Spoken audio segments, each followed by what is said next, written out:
Shalom. Damai di hati. Apa kabar Bapak Ibu sekalian? Baik. Ya, kita bersyukur dalam kasih dan pertolongan Tuhan menghantar kita di minggu yang pertama di bulan yang baru, bulan Agustus, bulan yang bernada kemerdekaan. Untuk itu tidak ada salahnya untuk kita sama-sama pekik kemerdekaan ya. Saya akan bilang merdeka dan Bapak Ibu Saudara pekik merdeka 3 kali. Merdeka!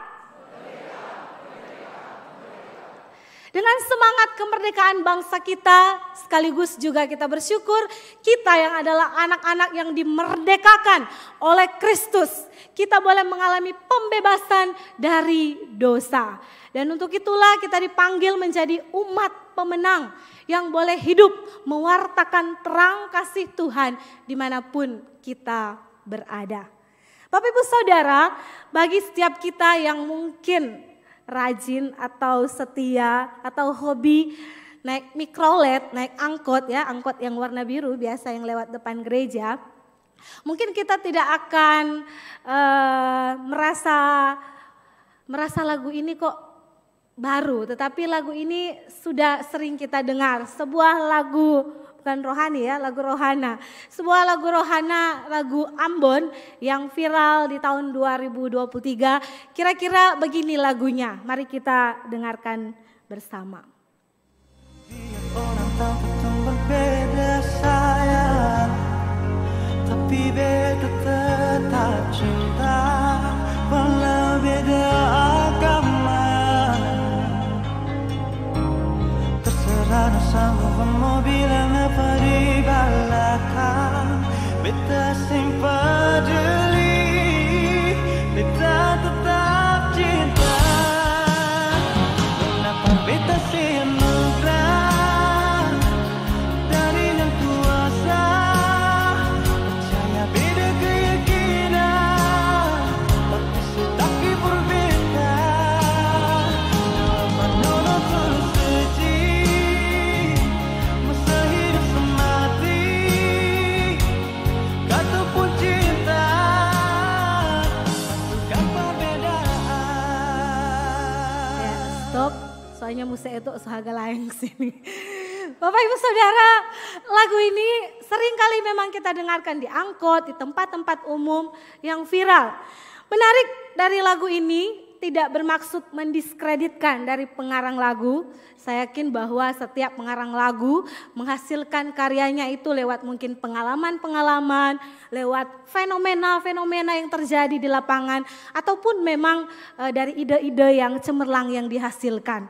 Tetapi percaya atau tidak, ketika kita melihat lirik daripada lagu Cinta Beda Agama ini dikatakan biar orang katong berbeda, biar orang tahu katong berbeda sayang. Maksudnya kalau dalam bahasa Manado, biar orang tahu tuh orang berbeda ya, berbeda agama, tetapi tetap cinta. Walaupun beda agama, tetap orang mau bersatu. Biar orang mau bilang apa, ya cuek jo, pusing amat. Yang penting percaya beda keyakinan, satukan perbedaan. Bapak Ibu Saudara, fenomena ini sangat berbahaya ya. Sangat-sangat berbahaya, bahkan di dalam data yang ditemukan dalam satu konferensi yaitu Indonesian Conference on Religion and Peace mengatakan bahwa ada 1.175 kasus di Indonesia pada tanggal 20 Juli 2023 sampai tanggal 20 Juli 2023 di Indonesia ini sudah banyak yang namanya kasus pernikahan beda agama. Mungkin bagi kita itu kan biasa contoh. Tetapi yakinlah Bapak Ibu Saudara bahwa cinta beda agama ini sangat bertentangan dengan kebenaran firman Tuhan. Karena kita tahu bahwa firman Tuhan berkata gelap dan terang tidak bisa bersatu. Nah Bapak Ibu Saudara, sangat jelas bahwa lagu ini menggambarkan budaya kompromi yang sangat kental. Cinta beda agama sangatlah bertentangan dengan apa yang kita percaya lewat inti kebenaran Kristen. Dan salah satu hal yang paling berbahaya untuk gereja dan umat Tuhan pada hari ini yaitu kita terbius oleh racun kompromi. Nyanda apa-apa, yang penting kan orang menghargai, menghormati. Malah bagus teh seperti lagu tadi kan, satukan perbedaan. Nah Bapak Ibu Saudara, ketika manusia membuat celah untuk mengkompromikan sesuatu, maka mau tidak mau iman Kristen itu pun menjadi tergeser. Nah Bapak Ibu Saudara, suatu gambaran hidup yang berbeda yang ditampilkan dari tokoh Alkitab, yaitu kisah Daniel dan kawan-kawan. Dikatakan bahwa mereka hidup di satu zaman yang tidak mudah. Pada satu waktu ketika Daniel, Sadrak, Abednego, mereka hidup di dalam satu kehidupan di mana mereka dituntut harus menyembah Raja Nebukadnezar, menyuruh mereka menyembah patung. Nah secara jelas Bapak Ibu Saudara diceritakan bahwa Raja Nebukadnezar membuat sebuah patung emas, dan patung emas ini tingginya 60 hasta ya. Dan Raja Nebukadnezar menuntut orang-orang pada saat itu untuk menyembahnya, termasuk Daniel, Sadrak, Mesak, dan Abednego. Nah, saudaraku yang dikasih Tuhan, dikatakan bahwa apa respon daripada Daniel dan kawan-kawan? Apakah mereka memilih, menyetujui untuk supaya menyembah patung emas tersebut? Ataukah mereka malah menolak? Nah, kita sama-sama akan melihat di dalam Daniel 3 ayat 17 sampai dengan 18. Mari kita melihat firman Tuhan. Respon daripada Daniel dan kawan-kawan ketika mereka disuruh untuk menyembah patung emas itu, apa yang mereka katakan? Jika sudah mendapatkannya, saya akan membaca bagi kita semua. Jika Allah kami yang kami puja sanggup melepaskan kami, maka ia akan melepaskan kami dari perapian yang menyala-nyala itu dan dari dalam tanganmu ya Raja. Tetapi seandainya tidak, hendaklah Tuanku mengetahui ya Raja, bahwa kami tidak akan memuja dewa Tuanku dan tidak akan menyembah patung emas yang Tuanku dirikan itu. Bapak Ibu Saudara, satu jawaban yang lugas, satu jawaban yang tegas daripada Daniel dan kawan-kawan. Nah saudara, jawaban dari Sadrak, Mesak, dan Abednego ini membuat Raja Nebukadnezar menjadi geram. Dia marah. Kenapa anak-anak muda ini menolak untuk menyembah patung emas yang sudah didirikannya itu? Dia langsung memerintahkan para pegawainya untuk apa? Untuk memasukkan Daniel dan kawan-kawan ke perapian. Ya, mereka dimasukkan di situ dalam rangka tentunya supaya mereka bisa terbakar, ya, dan orang-orang lain yang mendengar hal itu bisa takut dan mereka juga langsung mau menyembah kepada patung emas itu. Nah saudaraku yang dikasih Tuhan, tetapi lagi-lagi jika Daniel dan teman-temannya ini penakut, atau jika Daniel dan teman-temannya ini mengkompromikan iman mereka, apalagi dengan konsekuensi yang berat harus dibakar hidup-hidup di dalam perapian, pasti mereka akan pilih, aduh lebih baik torang mundur, lebih baik torang menyembah kepada patung emas ini daripada harus masuk di dalam dapur perapian. Tetapi salut kepada Daniel dan teman-temannya ini. Mereka dengan iman yang tetap teguh, yang tidak tergoyahkan, yang tidak tergoncangkan. Mereka memilih untuk tetap taat, menyembah kepada Allah dan menolak untuk menyembah pada patung emas tersebut. Bapak Ibu Saudara, jika dibawa dalam kehidupan sehari-hari, sebenarnya kita harus jujur dan akui ada banyak tantangan iman yang menerpa kehidupan orang percaya. Mungkin tidak se-ekstrim yang dihadapi oleh Daniel dan kawan-kawan pada saat itu. Tetapi kita harus jujur bahwa di tengah zaman yang banjir dengan angin pengajaran yang sesat, banjir dengan paham-paham yang menyesatkan kita dari kebenaran yang sejati, itu sangat banyak sekali. Nah, Bapak Ibu Saudara yang dikasihi Tuhan, termasuk salah satu di dalamnya ketika budaya kompromi itu adalah benih daripada pluralisme agama. Ya. Apa itu pluralisme agama? Ya. Mari kita akan menyimak beberapa istilah untuk bisa membantu kita memahami apa yang sebenarnya dimaksudkan oleh pluralisme agama tersebut. Bapak Ibu, pluralisme atau kemajemukan ya, di dalam segala objek merupakan fakta kehidupan yang tidak bisa kita hindari atau kita tidak bisa ingkari. Kemajemukan bukan hanya nyata dalam keberagaman secara etnis, suku, bahasa, bangsa, dan agama. Melainkan juga kenyataan bahwa tiap-tiap individu pada hakikatnya itu unik dan berbeda. Kemajemukan senantiasa hadir dalam realitas hidup sehari-hari. Bahkan di dalam zaman perjanjian lama sudah dimulai ketika Kejadian 1 ayat 1 menyaksikan bagaimana umat manusia yang awalnya semua hidup serba homogen. Ya. Dikatakan adapun seluruh bumi satu bahasanya dan satu logatnya. Maka berangkatlah mereka ke sebelah timur dan menjumpai tanah datar di tanah Sinear. Lalu menetaplah mereka di sana. Karena ingin menjaga sifat keseragamannya, umat manusia pada waktu itu mendirikan sebuah kota berupa menara yang puncaknya sampai ke langit. Dengan tujuan apa? Dengan tujuan agar mereka jangan terserak ke seluruh bumi. Ternyata apa reaksi Tuhan, Bapak Ibu Saudara? Reaksi Tuhan itu berbeda dengan apa yang diharapkan manusia.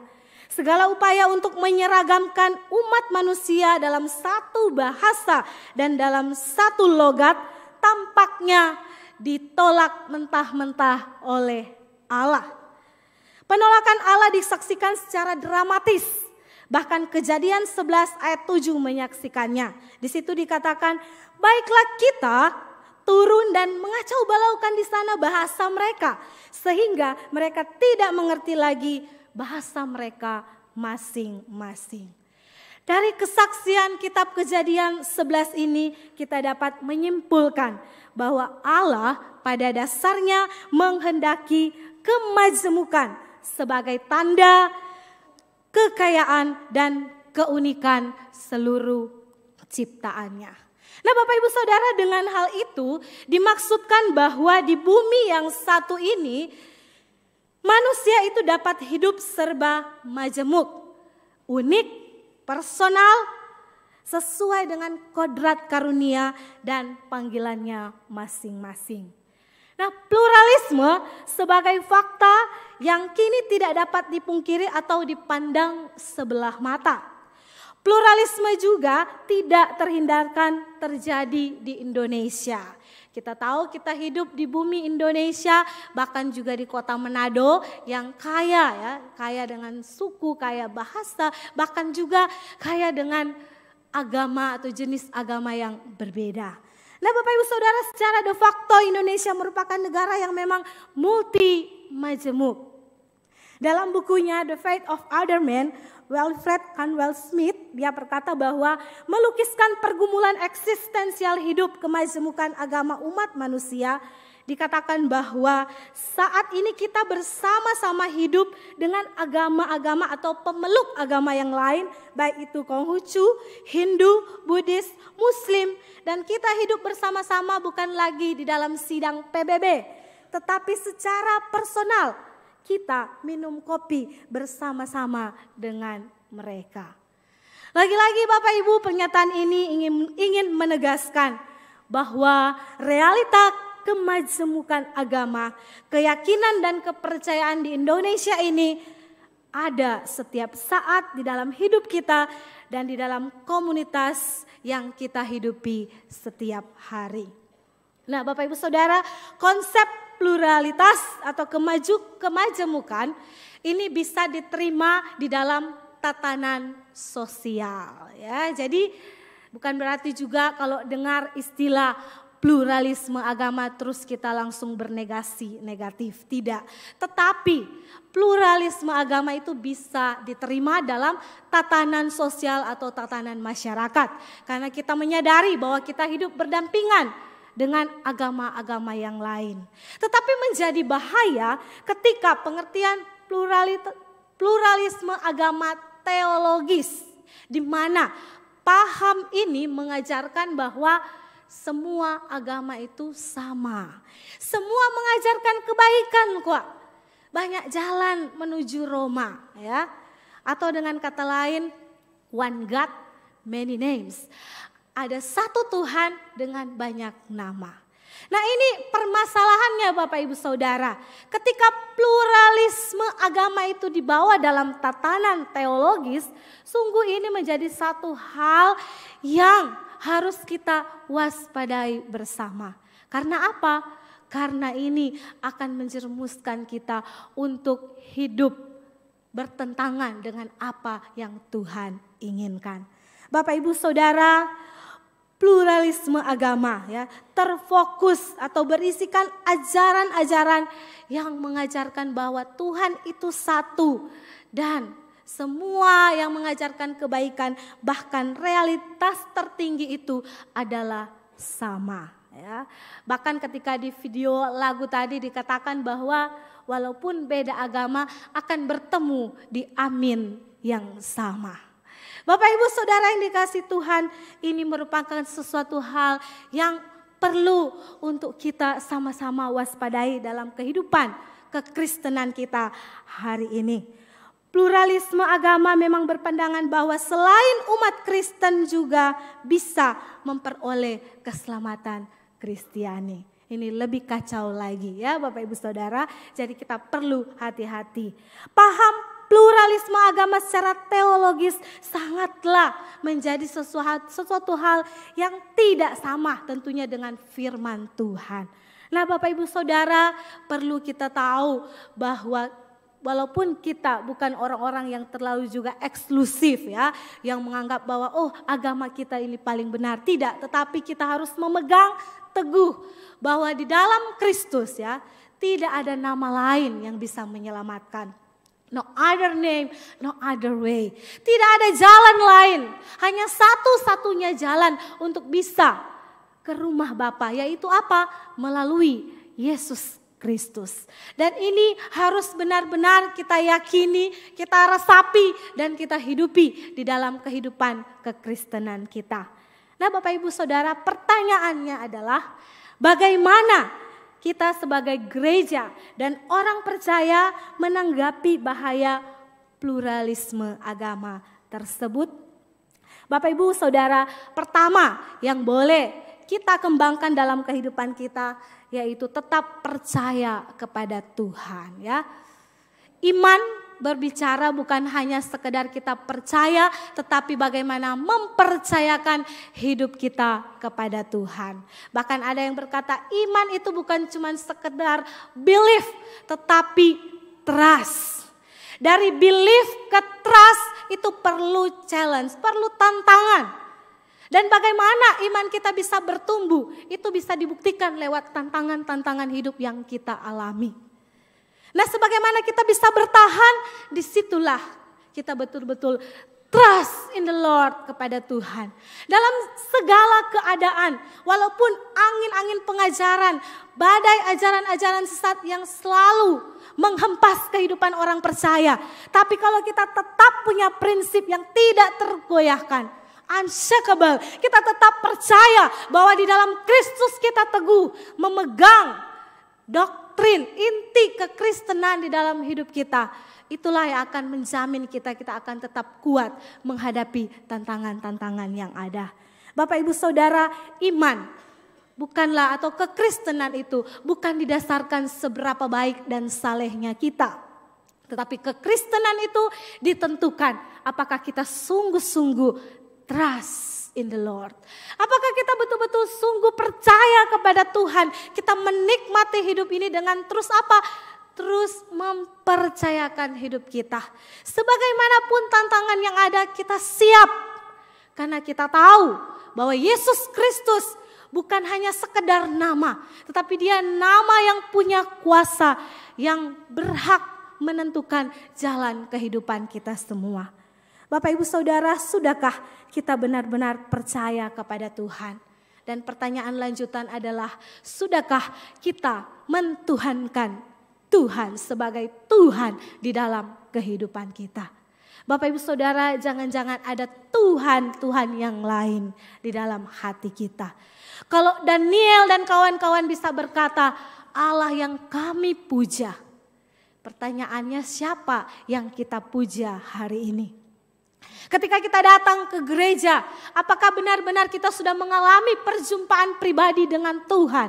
Apakah karena kita mau memuja Tuhan, mau menyembah Dia dalam roh dan kebenaran, sehingga itulah yang membuat kita bergairah untuk mencari Tuhan? Sekalipun memang tidak bisa dipungkiri banyak tantangan hidup. Tetapi kalau kita mau bisa berdiri dan katakan trust in the Lord, berarti kita itu sungguh-sungguh percaya ada Kristus yang mengontrol hidup kita.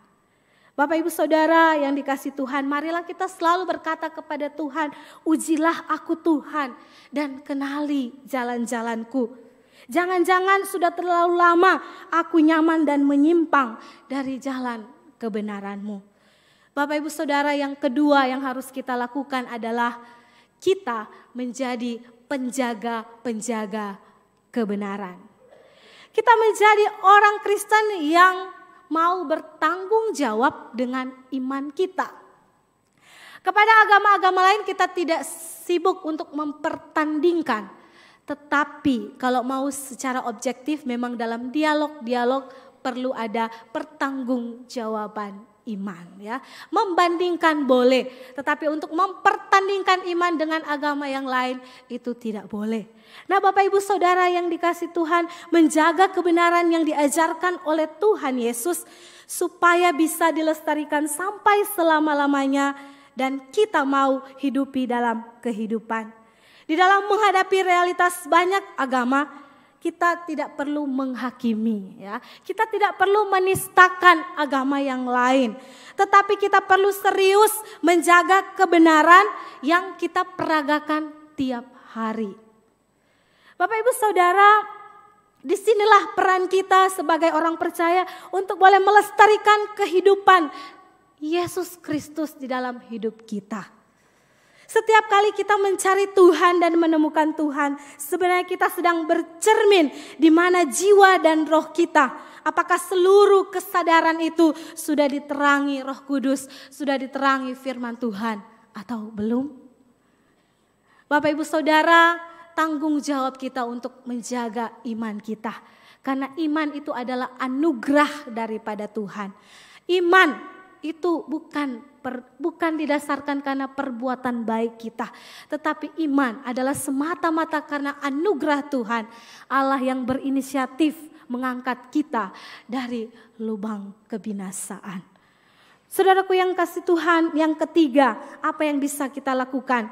Yaitu kita bisa menjadi terang bagi bangsa ini.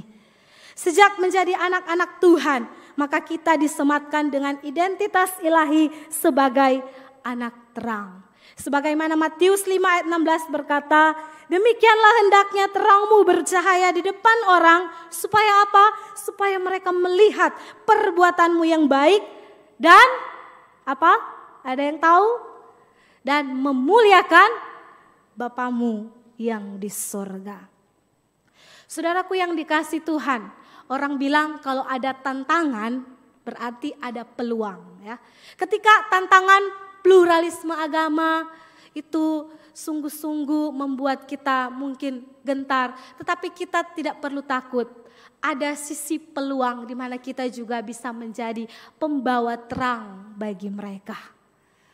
Mungkin melalui hidup kita, melalui karakter-karakter Kristus yang kita peragakan tiap hari, itu menjadi cerminan bagi mereka untuk melihat ada Tuhan Yesus Kristus. Melihat bahwa hidup kita ini berbeda dari yang lain. Nah Bapak Ibu Saudara, William Barclay di dalam satu statementnya dia berkata, bila orang tidak siap untuk hidup taat dan berbeda dengan dunia ini, maka lebih baik dia tidak menjadi Kristen sama sekali. Ya. Jadi kalau orang tidak mau hidup berbeda dengan dunia ini, lebih baik tidak usah jadi Kristen sama sekali. Nah Bapak Ibu Saudara, kata yang paling umum bagi orang Kristen ketika dalam perjanjian baru yaitu adalah hagios. Ya. Makna dasar dari kata hagios ini adalah berbeda atau terpisah. Ya. Berbeda dan terpisah. Nah bait suci itu hagios. Sebab ia berbeda dengan gedung-gedung lain, gedung mall ataupun gedung-gedung pemerintahan. Dan orang Kristen itu seharusnya memang hidupnya hagios karena mereka berbeda dengan orang lain. Kan Roma 12 ayat 1 juga berkata bahwa berubahlah oleh apa? Pembaharuan budimu. Nah Bapak Ibu Saudara, Tuhan memanggil kita di tengah-tengah dunia ini bukan untuk menjadi duniawi. Tetapi kita punya panggilan khusus sebagai anak-anak terang untuk bisa juga memantulkan terang itu kepada orang-orang di sana yang membutuhkan kasih Tuhan. Saudaraku yang dikasih Tuhan, kita harus benar-benar punya prinsip hidup. Bahkan yang keempat, kita belajar bahwa bagaimana bisa menyikapi pluralisme agama, yaitu kita harus menyadari akan keunikan dan keutamaan Kristus. Bapak Ibu Saudara, sebagai anak-anak Tuhan, kita tahu bahwa Kristus itu dia paling berkuasa dari siapapun di dunia ini. Kita tahu bahwa proklamasi yang unik tentang Allah yang menjadi manusia dalam Yesus Kristus. Dan Yesus itu adalah pribadi yang unik, dia ilahi dan juga sekaligus manusiawi. Dan kita perlu sadari juga bahwa keselamatan yang unik di dalam dia dan melalui Yesus Kristus. Kita diselamatkan, kita mendapatkan jaminan hidup kekal. Dan kita tahu bahwa agama-agama lain hanya menekankan usaha, kekuatan, dan perbuatan. Bapak Ibu Saudara, Robert Rowe dalam bukunya Asal Mula Agama sangat jelas mengemukakan bahwa perbedaan kekristenan dengan agama-agama lain yaitu terletak pada keselamatan. Bukankah kita berbangga, tetapi bukan cuma cukup sampai di berbangga. Kita punya tugas. Kita punya tugas juga untuk membawa terang kasih Tuhan. Mungkin lewat hidup kita orang lain juga bisa diselamatkan. Kiranya lewat firman Tuhan pada saat ini mengingatkan kita semua, mengajak kita semua untuk terus berjuang di tengah-tengah kehidupan ini. Mari kita menyadari tugas dan panggilan kita sebagai anak-anak terang. Di tengah-tengah kehidupan berbangsa dan bernegara, di tengah-tengah kehidupan kita berdampingan dengan agama-agama yang lain, kita menjadi berkat bagi mereka. Bapak Ibu Saudara, toleransi itu pasti, tetapi kompromi jangan pernah. Kita toleransi dengan agama-agama lain, berdasarkan toleransi di dalam firman Tuhan, yaitu kita tetap mengasihi mereka. Kita mendoakan mereka, kita menolong mereka. Tetapi kalau yang namanya iman itu adalah harga mati, tidak bisa ditawar-tawar. Kita tidak bisa mengkompromikan sesuatu hanya karena ada keinginan-keinginan hati kita yang harus divalidasi. Bapak Ibu Saudara yang dikasihi Tuhan, apa dan siapa yang kita puja hari ini? Betulkah Yesus Kristus yang kita sembah? Ataukah ada oknum-oknum lain di dalam hati kita sehingga memalingkan, menggeser posisi Tuhan untuk supaya kita bisa tinggikan, kita bisa agungkan dalam seluruh aspek kehidupan kita. Tuhan Yesus memberkati firman-Nya. Amin.